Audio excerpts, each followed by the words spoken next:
Is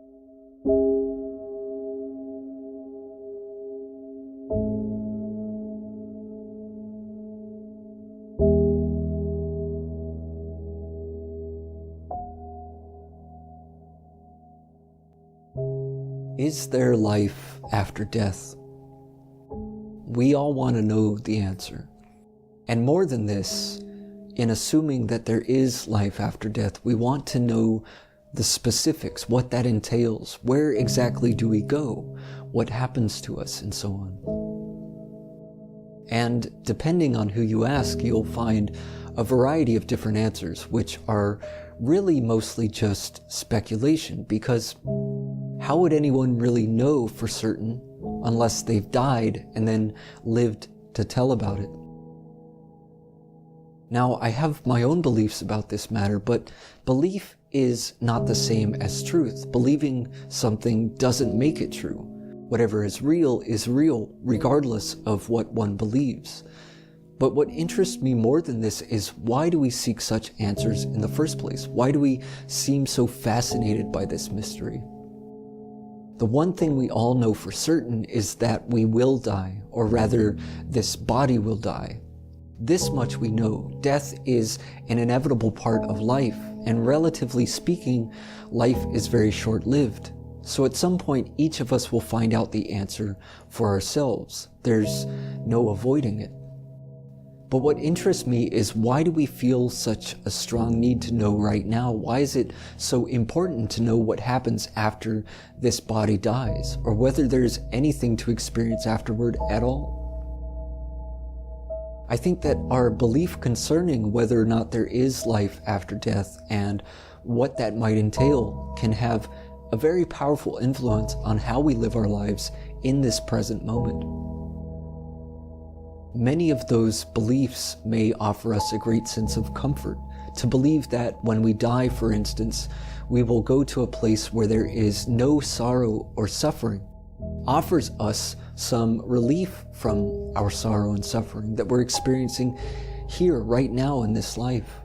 And for some, it's believed that the more one suffers in this life, the greater will be his reward in the life to come.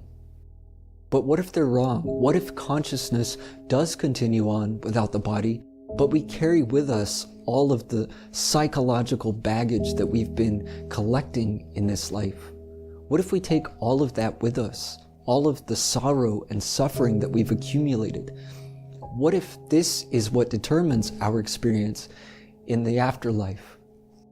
Supposing that heaven does exist, which may not necessarily be a place in the physical sense, but in some mystical or metaphysical sense perhaps. And perhaps the metaphorical gates are open to everyone wishing to enter. However, those gates, we may find, are very narrow, and one can only seem to squeeze through if he leaves all his baggage behind him. Otherwise, he simply doesn't fit through the narrow passage.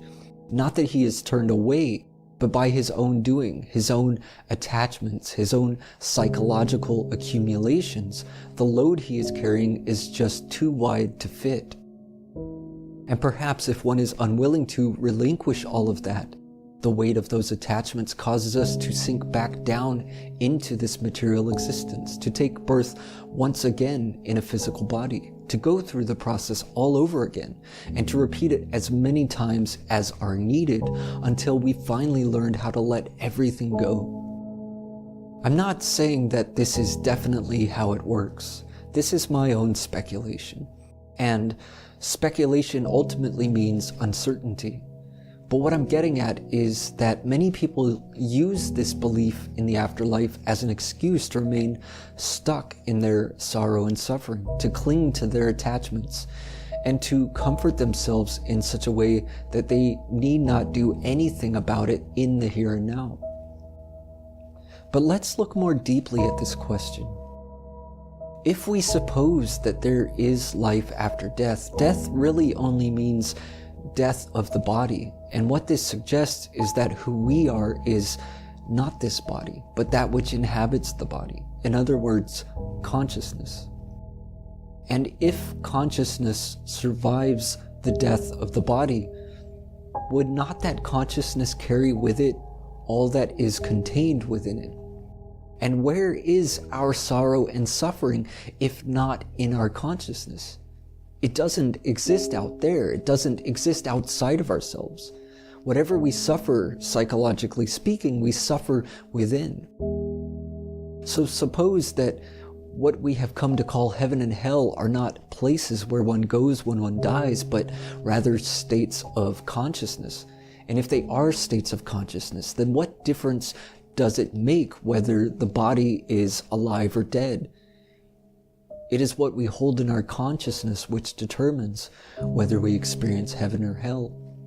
And if this is the case, then wouldn't it also be the case that we can enter into heaven at any time, even while still in the body?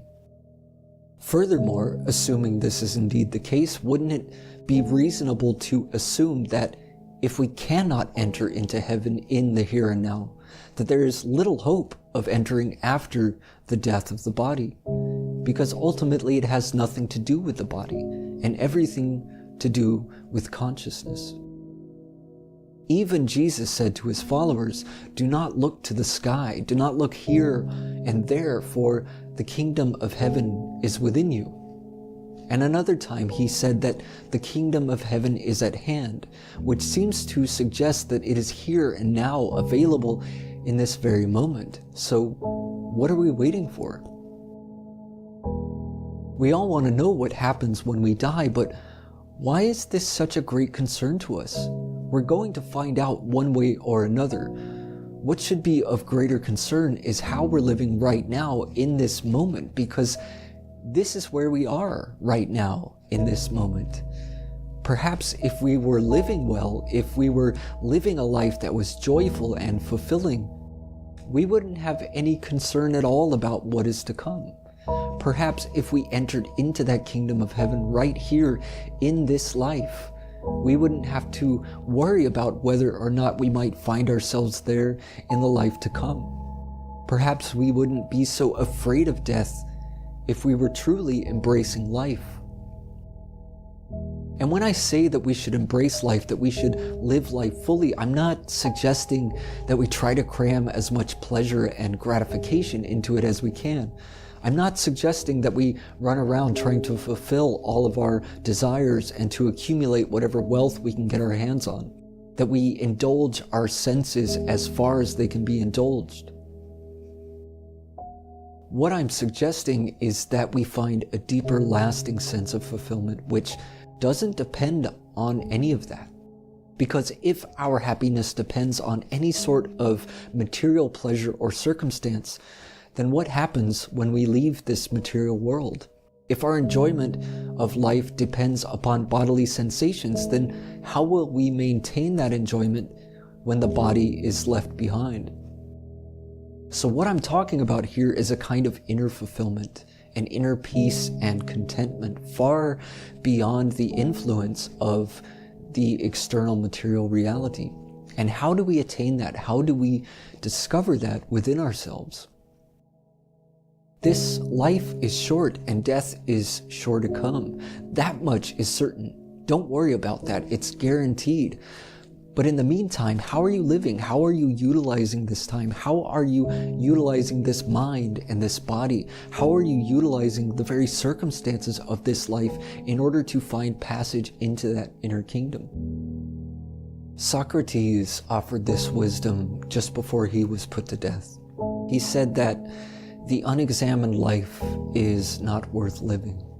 When our life goes unexamined, we are lost. We are asleep. We are swept up by the currents of conditioning, by unconscious mechanical impulses and reactions, and carried along without any power to direct our own lives or to affect our own feelings. We are merely victims of circumstance, products of our environment. And without a steady anchor, we are thrown about through all kinds of misery and suffering. Without understanding all of this, by living in such a way that we are blindly drifting along without any sense of purpose or passion, without knowing why it is we live as we live, life becomes empty of meaning. Life becomes dull and bleak and full of despair. So are you willing to examine your life, to examine yourself, to turn your attention within and to examine your own mind, your own thoughts and beliefs, your own suffering? Why is it that you suffer? Have you ever gone into it, looked at it? If you want to live a happy life, a fulfilling life, find out why you're unhappy. And I'll save you some time by telling you that you won't find the solution out there outside of yourself. You won't find it in any book or scripture. You won't find it in other people or in circumstances of any sort. Both the source of happiness and unhappiness lies within you. What we call heaven and hell are both within you, and which one you experience depends on your own perspective, your own interpretations, your own way of thinking and perceiving. If you could experience heaven within you here on earth, to be content and at peace in the moment as it is, you wouldn't have any concern about death and what is to come. We keep asking if there's life after death, but the question we should be asking is whether there's life before death. So how can we live today? How can we resurrect that life within us? How can we enter into that kingdom of heaven within right now, here in this very life, to live while you're alive?